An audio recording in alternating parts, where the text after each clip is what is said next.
মুভিটা দেখে সবাই বুঝেছে যে ভালোবাসা কাকে বলে এবং সুপারস্টার জিৎ ও কোয়েল মল্লিকের এই জুটির ভালোবাসা কাকে বলে এই মুভিটা দেখে সবাই বুঝেছেন। Hi friends, welcome to my YouTube channel. আশা করি সবাই ভালো আছো। সাথে আছে আমি আরিফুল ইসলাম। তো সুপারস্টার জিৎ এবং কোয়েল মল্লিক এই জুটি কে না চাই? আমরাও কিন্তু চেয়েছিলাম বাংলা ইন্ডাস্ট্রিতে নতুন জুটি আসুক এবং পুরনো জুটি আসুক। সেই জুটি হচ্ছে সুপারস্টার জিৎ ও কোয়েল মল্লিকের জুটি এবং জিকো জুটি। তো সুভাষটা জিদ্দার এই শেষ থেকে শুরু মুভিটা সবাই দেখেছো এবং সবার ভালো লেগেছে। তো হলে ভালো একটা পারফরমেন্স না করার কারণেও কিন্তু এই মুভিটা কিন্তু এখনো হিট হয়ে আছে এবং দর্শকরা কিন্তু এখনো ভালোবাসা দিয়ে কিন্তু সেই মুভিটা কিন্তু হলে গিয়ে দেখেছিলেন এবং এখনো কিন্তু সেই মুভিটা দেখা যায় জি বাংলা সিনেমায়, তোমরা সকলেও জানো। তো সেখানে সুভাষটার জিদ্দা এবং কোয়েল মল্লিক অভিনয় করেছেন এবং তাদের এই জুটি দেখার জন্য কিন্তু এখনো সুভাষটার জিতের ভক্তরা এবং কোয়েল মল্লিকের ফ্যান্সরা কিন্তু এখনো অপেক্ষায় থাকে যে সুভাষটার জিত ও কোয়েল মল্লিকের এক পলক দেখার জন্য এবং একসাথে এক মুভিতে দেখার জন্য। তো ফ্যামিলি ঢামা মুভি ও ফ্যামিলি মুভি মানেই হচ্ছে এন্টারটেনমেন্ট মুভি মানেই হচ্ছে সুভাষটা জিত ও কোয়েল মল্লিকের এই জিকো জুটি এবং এই জুটি। তো এই জুটি কিন্তু শত শত ভক্তরা কিন্তু এখন অপেক্ষায় থাকে তাদেরকে দুইজনকে একসাথে দেখার জন্য এবং শত শত ওয়েট করে এখনো আছেন। তবে শেষ থেকে শুরু মুভিটিতে অভিনয় করেছেন সুপারস্টার জিদ্দা ও কোয়েল মল্লিক।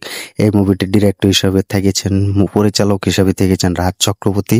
তো রাজ চক্রবর্তী কিন্তু তিনি বরাবরই কিন্তু নতুন চমক দিতে পছন্দ করেন।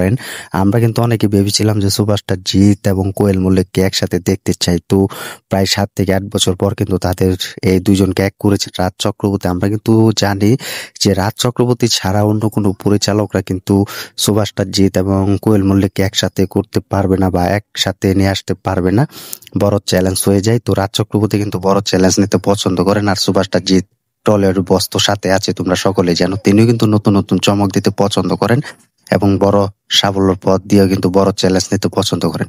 তবে শেষ থেকে শুরু মুভিটি এটি হচ্ছে সত্যিকারের এক অন্যতম সুপারস্টার জিদ্দার তার ভালোবাসার মুভিটি।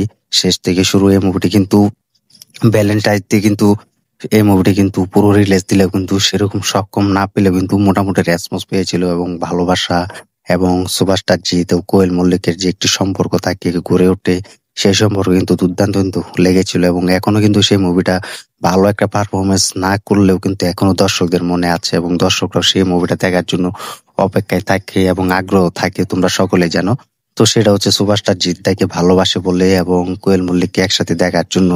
তো শেষ থেকে শুরু মুভিটির বাজেট মাত্র 3 কোটি টাকা ছিল। তো এটি ভালো একটা বিজনেস না করার কারণেও কিন্তু এই মুভিটি ফ্লপ হওয়ার বেশি চান্স হয়ে যায় এবং ভালো একটা বিজনেস করতে পারে না।